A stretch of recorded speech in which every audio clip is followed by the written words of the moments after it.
Food literature and culture പേപ്പറിലെ module 4 ലെസണാണ് slow noodles a Cambodian memoir of love loss and family recipes by Chantha ങ്ങുവോൺ. So ഇതൊരു മെമ്മോയറാണ്, അതായത് അവരുടെ കുറേ മെമ്മറീസ്, ഫുഡിനെ കുറിച്ചും റെസിപ്പീസിനെ കുറിച്ചും പിന്നെ അല്ലാതുള്ള കുറച്ച് കാര്യങ്ങളെക്കുറിച്ചുള്ള കുറച്ച് മെമ്മറീസ് എല്ലാം കൂടി കളക്ട് ചെയ്ത് ഒരു ബുക്കായിട്ട് കമ്പയർ ചെയ്തതാണ് ഈ ഒരു സ്ലോ നൂഡിൽസ് എന്നുള്ള വർക്ക്.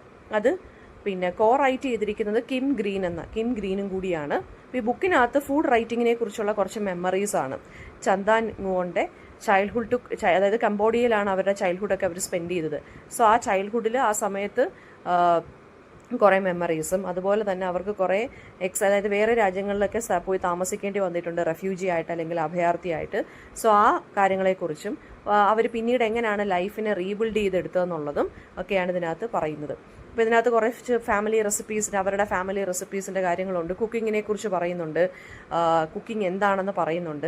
ഈ cooking as A means of preserving culture അല്ലെങ്കിൽ പേഴ്സണൽ ഐഡൻറ്റിറ്റി, കുക്കിംഗ് എങ്ങനെയാണ് നമ്മുടെ കൾച്ചറിനെ അല്ലെങ്കിൽ ഒരു വ്യക്തിയുടെ ഐഡൻറ്റിറ്റി എങ്ങനെയാണ് പ്രിസർവ് ചെയ്യുന്നത് എന്നുള്ളത് അല്ലെങ്കിൽ ഭാഗമാകുന്നു എന്നുള്ളതൊക്കെ ഈ മെമ്മോറിനകത്ത് നമുക്ക് കാണാൻ സാധിക്കുന്നുണ്ട്. ഈ സ്ലോ നൂഡിൽസ് എന്നുള്ള ടൈറ്റിൽ തന്നെ കുറച്ച് സ്പെസിഫിക് ആണ്.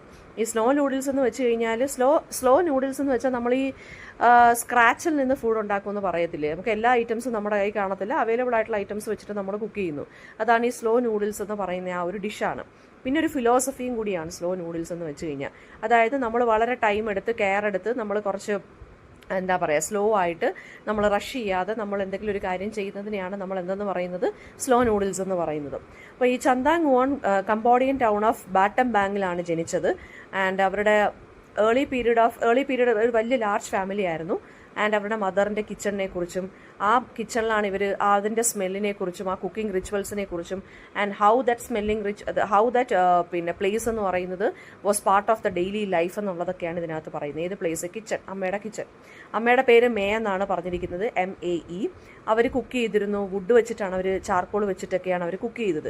കിച്ചണിനെ ഡിസ്ക്രൈബ് ചെയ്തിരിക്കുന്നത് വളരെ എയറി, ഓപ്പൺ, ഭയങ്കര സ്മെല്ലി ആയിട്ടുള്ള, എന്ന് വെച്ചാൽ നല്ല അറോമാറ്റിക് ആയിട്ടുള്ള ഒരു സ്ഥലമായിട്ടാണ് കിച്ചണിനെ അവർ ഡിസ്ക്രൈബ് ചെയ്തിരിക്കുന്നത്. സോ അവരുടെ ആ ഒരു വിവിഡ് മെമ്മറീസ്, മോർണിംഗിൽ ആ കിച്ചണിൽ ഉണ്ടാക്കുന്ന ഫുഡ്, അതിൻ്റെ അരോമ, സ്മെല്ല്, ഫ്രേഗ്രൻസ്, അമ്മയുടെ കൈ, ലാർജ് സൂപ്പ് പോട്ട് ആൻഡ് ഫുഡിനെ കുറിച്ചും.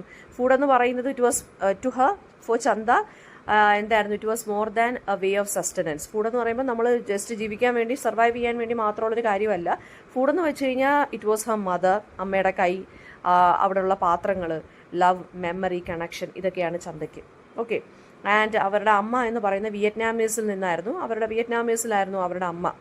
ഒരു വിയറ്റ്നാമീസ് ആണ്, വിയറ്റ്നാം എന്നുള്ള കൺട്രിയിൽ നിന്നായിരുന്നു അവർ. അച്ഛൻ അച്ഛനും ഒരു ഏകദേശം അങ്ങനെ ഒരു ഡിസെൻറ്റിൽ നിന്ന് വന്ന ഒരാളാണ്.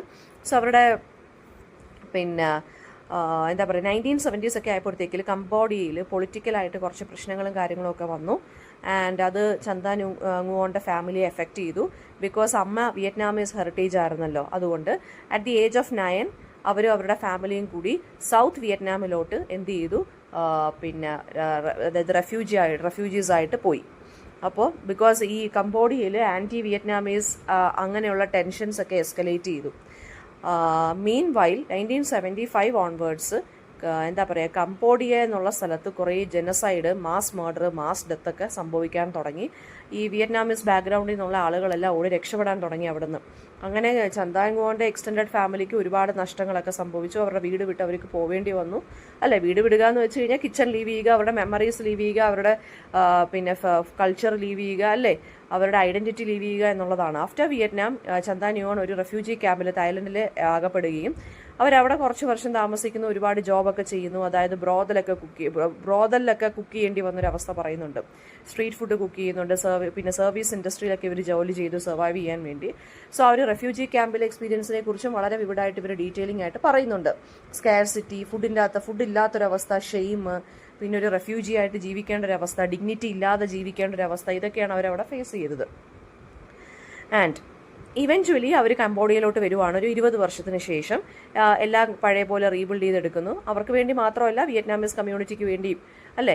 അവർ വിമൻസ് ഡെവലപ്മെൻറ്റ് സെൻറ്റർ എന്ന് പറഞ്ഞിടണം ഫൗണ്ട് ചെയ്യുന്നുണ്ട്. റൂറൽ വിമൻ്റെ എംപവർമെൻറ്റിന് വേണ്ടി നടത്തിയൊരു സംഭവമാണിത്.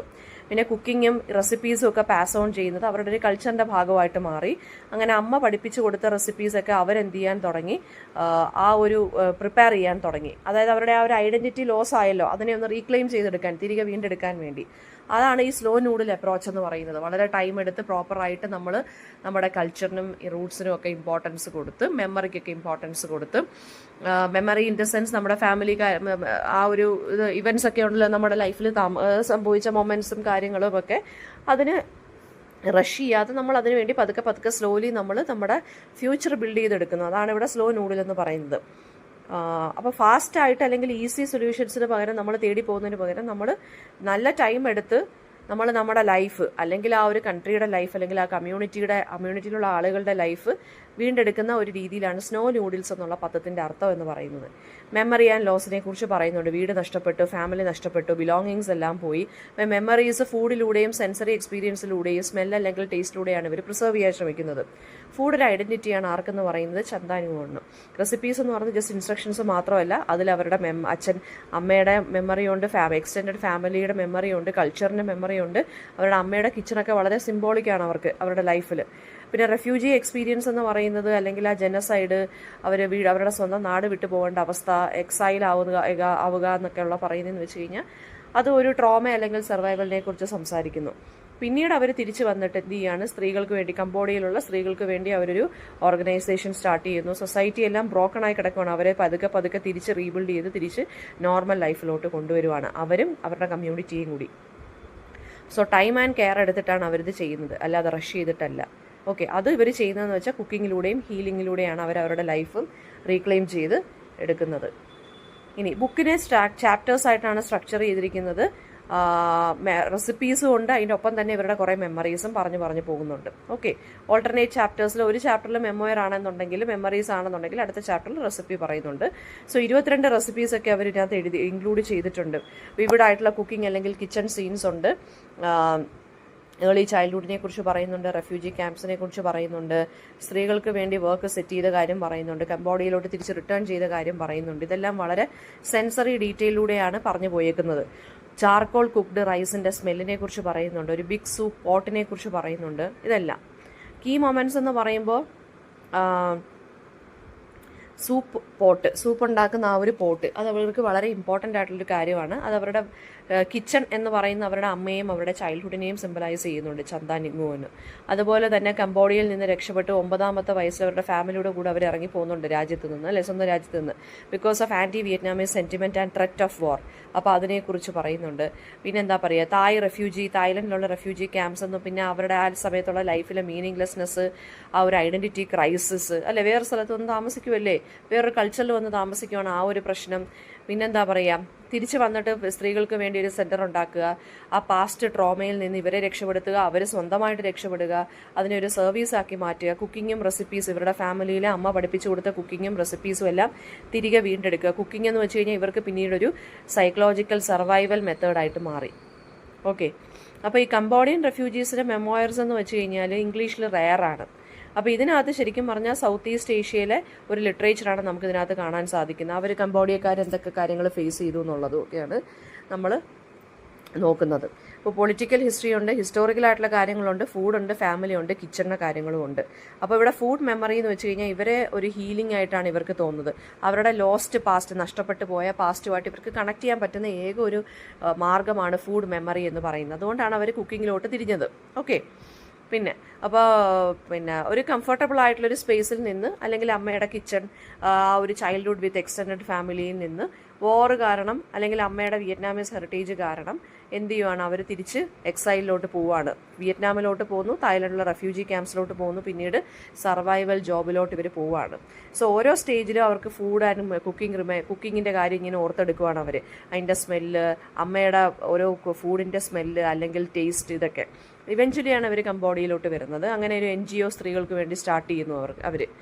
സോ ഇതാണ്, അതുകൊണ്ടാണ് ഈ മെമ്മോയറിൻ്റെ മെറ്റഫറാക്കി സ്ലോ നൂഡിൽസ് എന്ന് പറയുന്നത്. സ്ലോ നൂഡിൽസ് എന്ന് വെച്ചാൽ ഒരു സ്പെസിഫിക് ഡിഷുമാണ്. നമ്മൾ the way of doing things slowly and by taking time. So പ്രൊലോഗിനകത്ത് അല്ലെങ്കിൽ ഒരു ഇൻട്രൊഡക്ഷൻ പോലെ നമുക്ക് ചെറുതായിട്ടൊന്ന് പറഞ്ഞു പോവാം. സ്ലോ നൂഡിൽസ് എന്താണെന്ന് പറയുന്നു, അത് ലൈഫിനെ കുറിച്ച് തന്നെ ഒരു മെറ്റഫറാണെന്ന് പറയുന്നുണ്ട്. നമ്മുടെ കൾച്ചർ, നമ്മുടെ മെമ്മറിയൊക്കെ നമ്മൾ സ്ലോ ആൻഡ് സ്റ്റഡി ആയിട്ട് വളരെ ടൈം എടുത്ത് പ്രിസർവ് ചെയ്യുന്നു. പിന്നെ കിച്ചണിനെ കുറിച്ചും ഫാമിലിയും ഫുഡും തമ്മിലുള്ള ആ ഒരു കണക്ഷനെ കുറിച്ച് സംസാരിക്കുന്നു. ഏർലി ചൈൽഡ്ഹുഡിനെ കുറിച്ച് എന്ന് പറയുമ്പോൾ ലാർജ് എക്സ്റ്റൻഡഡ് ഫാമിലിയാണ്, അമ്മ കുക്ക് ചെയ്ത കാര്യങ്ങളും ഒക്കെ പറയുന്നുണ്ട്. പിന്നെ അവർക്ക് ഡ്യുവൽ ഹെറിറ്റേജ് ആണ്. അച്ഛൻ എന്ന് പറയുന്നത് ഖ്മെർ എന്ന് പറഞ്ഞ ഒരു കമ്മ്യൂണിറ്റിയിൽപ്പെട്ട ആളാണ്. അമ്മയാണ് വിയറ്റ്നാമീസ് കംബോഡിയൻ മദർ എന്ന് പറയുന്നത്. അപ്പോൾ ആ സമയത്ത് കംബോഡിയയിൽ 1970s പൊളിറ്റിക്കൽ ക്ലൈമറ്റ് എന്ന് പറയുന്നത് ഈ വിയറ്റ്നാമീസ് ആളുകൾക്കെതിരെയായിരുന്നു. സോ അത് ഭയങ്കര പ്രശ്നമായിട്ട് മാറി. 9 വയസ്സായപ്പോഴാണ് ഇവർ തിരിച്ചു പോയത്. കംബോഡിയയിലെത്തുന്നതും തായ്ലൻഡിലെത്തുന്നതും റെഫ്യൂജി ക്യാമ്പ്സിലെത്തുന്ന കാര്യമൊക്കെ നമ്മൾ പറഞ്ഞു. പിന്നെന്താണ്, അമ്മയുടെ ഡെത്തിനെ കുറിച്ച്, സിബ്ലിങ്സിനെ നഷ്ടപ്പെടുന്നു, സെപ്പറേറ്റഡ് ആവുന്നു തായ്ലൻഡിലെ ആ ഒരു ക്യാമ്പിൽ വെച്ച്. ആ ഒരു ഹങ്കർ, അൺസർട്ടനിറ്റി, അമ്മയുടെ കുക്കിങ്ങിൻ്റെ മെമ്മറീസ്, ഇതെല്ലാം അവരെ നല്ല രീതിയിൽ അലട്ടിയിരുന്നു. After many years in exile അവർ പിന്നീട് 14 അല്ലെങ്കിൽ 20 ഇയേഴ്സിന് ശേഷമാണ് കംബോഡിയയിലോട്ട് അവർ വരുന്നതും എല്ലാ കാര്യങ്ങളും റീകണക്ട് ചെയ്യുന്നു. അവരവരുടെ പഴയ റൂട്ട്സുമായിട്ട് അമ്മയുടെ റെസിപ്പീസ് ഫൗണ്ട് ഔട്ട് ചെയ്യുന്നു. ആൻഡ് കമ്മ്യൂണിറ്റിക്ക് വേണ്ടി ഇവർ വർക്ക് ചെയ്തെടുക്കുന്നു. സോ ഇതൊരു പേഴ്സണൽ നറേറ്റീവാണ്, റെസിപ്പീസും റിഫ്ലക്ഷൻസും ഉണ്ട്. ചിക്കൻ ലൈം സൂപ്പിനെ കുറിച്ച് സംസാരിക്കുന്നുണ്ട്. അത് ഇവരുടെ ഒരു വില്ലേജ് സ്റ്റൈൽ കുക്കിംഗ് ആണ്. ഗ്രീൻ പപ്പായ പിക്കിളിനെ കുറിച്ച് സംസാരിക്കുന്നുണ്ട്. അതൊക്കെയെന്ന് വെച്ച് കഴിഞ്ഞാൽ അവരുടെ കൾച്ചറിനെയും കൂടി അവർ പ്രിസർവ് ചെയ്തെടുക്കുവാണ്. ഇതൊക്കെ ഫുഡ് പ്രിപ്പയർ ചെയ്യുന്നതിനോടൊപ്പം തന്നെ ആ ഒരു സ്ത്രീകളുടെ ആ ഒരു ട്രഡീഷണൽ വിമൻ ഇൻ കംബോഡിയ ഉണ്ടല്ലോ, അവരെക്കുറിച്ചുള്ള എക്സ്പെക്റ്റേഷൻസ്, പിന്നെ കുക്കിംഗ് എങ്ങനെയാണ് ജെൻഡേർഡ് ആവുന്നത്, സ്ത്രീകൾ മാത്രം എങ്ങനെയാണ് കുക്കിങ്ങിലോട്ട് തിരിയുന്നതെന്നുള്ളത് അതൊക്കെ പറയുന്നുണ്ട്. ഇപ്പോൾ ബുക്ക് തീരുന്നതെന്ന് വെച്ച് കഴിഞ്ഞാൽ അവരുടെ ഡോട്ടറിൻ്റെ വോയിസിലൂടെയാണ് ഈ ഒരു ബുക്ക് തീരുന്നത്. അതായത് എല്ലാം നഷ്ടപ്പെട്ടു എന്ന് വെച്ച് കഴിഞ്ഞാൽ ആ സ്റ്റോറിയുടെ എൻഡ് എന്നല്ല, പക്ഷെ അവർ എന്താ പറയുക, ഫുഡിലൂടെയും മെമ്മറിയിലൂടെയും കമ്മ്യൂണിറ്റിയിലൂടെയും അവരുടെ ഹെറിറ്റേജിലൂടെയും അവർ നെക്സ്റ്റ് ചാപ്റ്റർ കണ്ടിന്യൂ ചെയ്തുകൊണ്ടിരിക്കുവാണ് ഇപ്പോഴും എന്നാണ് പറയുന്നത്. ഓക്കെ, ഇതൊരു തിമാറ്റിക് ആയിട്ടുള്ളൊരു സമ്മറിയാണ് ഞാൻ പറഞ്ഞിരിക്കുന്നത്. നമുക്ക് ചാപ്റ്റർ വൈസ് സമ്മറി അവൈലബിൾ അല്ല നെറ്റിനകത്ത്. സോ ഇതൊരു തിമാറ്റിക് സമ്മറിയാണ് കേട്ടോ.